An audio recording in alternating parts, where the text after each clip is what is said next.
এ প্রেক্ষিতে অস্ত্রের একটি বড় চালান মহানন্দা ব্যাটালিয়ন 59 বিজিবির সীমান্ত এলাকা দিয়ে বাংলাদেশে প্রবেশ করবে বলে আমাদের একটি গোয়েন্দা তথ্যের মাধ্যমে জানতে পারি।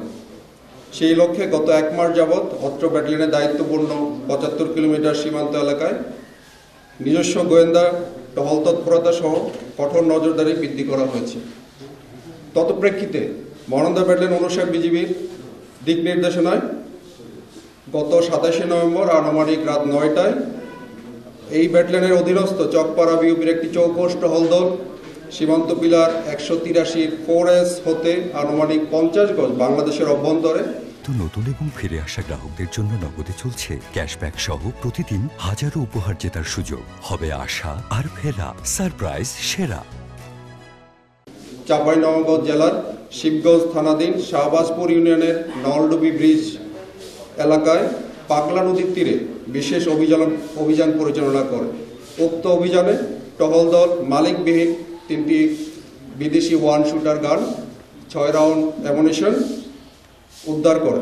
প্রাথমিকভাবে উদ্ধারকৃত অস্ত্রগুলি আমাদের দেশের আভ্যন্তরীণ আইন শৃঙ্খলা বিঘ্নিত ও সন্ত্রাসী কার্যক্রমে ব্যবহার করার পরিকল্পনা রয়েছে বলে প্রাথমিকভাবে ধারণা করা হচ্ছে।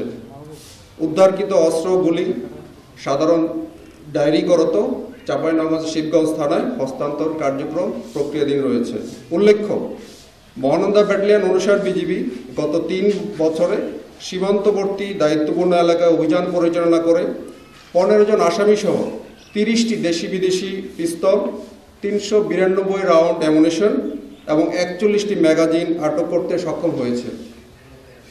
অস্ত্র, গোলাবারুদ, মাদক চোরাচালানের বিরুদ্ধে জিরো টলারেন্স নীতি বাস্তবায়নের লক্ষ্যে সীমান্ত এলাকায় অপারেশনাল কার্যক্রম বৃদ্ধি করা সহ বিশেষ টহল পরিচালনা করা হচ্ছে, যা ভবিষ্যতেও চলমান থাকবে।